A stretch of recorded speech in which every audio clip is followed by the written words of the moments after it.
Hello friends, welcome to my YouTube channel. So today in this video I am going to show you how to add the world clock widget to the home screen.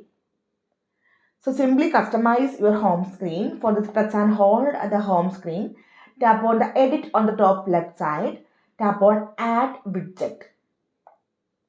Now scroll down. Here you can see some list, and from here you have to select the option clock.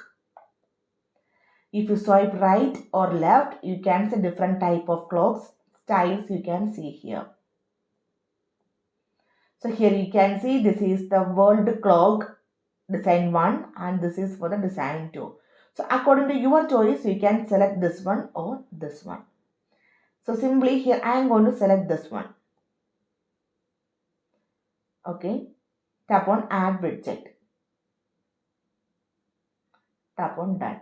Now you can see the world clock widget is on the home screen. So simply in this way we can add the world clock widget to the home screen on this device. So hope you guys enjoyed this video. Thank you for watching. Thank you. Bye bye.